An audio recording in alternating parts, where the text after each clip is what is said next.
Okay, today we're going to be looking at the equations of parallel lines.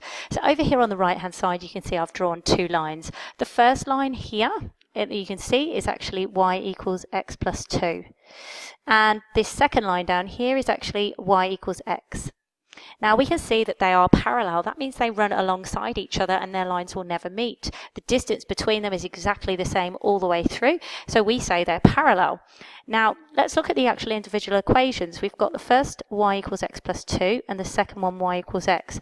Let's look at the gradient. So in other words, in the form y equals mx plus c, we can see that in both cases m is 1 in each of these equations, so therefore the gradient of both of them is 1. So therefore if two lines share the same gradient, we can say that they are parallel. And we don't always have a visual, sometimes we just see the equations. So let's have a look at this. Are these two lines parallel?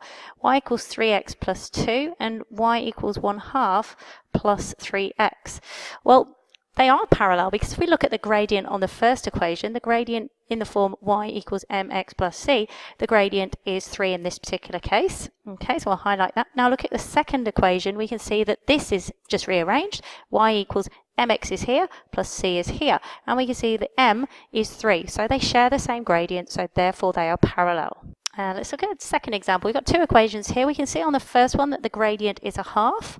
And the second one, well, what we're going to have to do is rearrange this equation to make sure that it's in the form of y equals mx plus c. So I'm going to move the minus x over to give me 2y equals 5 plus x. And then I'm going to divide both sides by 2. So I actually get, obviously x over 2 is the same as 1/2 x, just so that you're aware here. The gradient of this equation is 1/2 because it's in the form of y equals, and there's the mx and there's the c there. So the gradient is 1/2. Now we can see that the gradients match, so yes, they are parallel. Now let's look at a further example where we're actually going to find the equation of a line that is parallel to a particular equation. Okay, so here it is. So let's look at this. We've got to find the equation of the line that's parallel to this equation and that it passes through the point 19.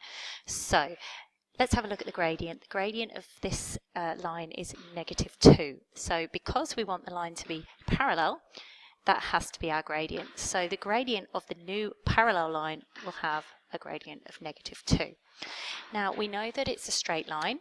And we know that all straight lines have the equation in the form y equals mx plus c. So I'm literally going to substitute that gradient into the equation. So I've got y equals -2x plus c. And now I can use this final point here, where x is 1 and y is 9, and substitute that into this to find the value of c. So let's do that. Let's let x equal 1 and y equal 9. So we've got 9 equals -2 times 1. Plus c. So working that out, we've got -2 plus c. I'm going to add 2 to that side, telling me that the value of c is 11. That means the y-intercept is 11. So putting it all together, the equation of our parallel line is y equals -2x plus 11.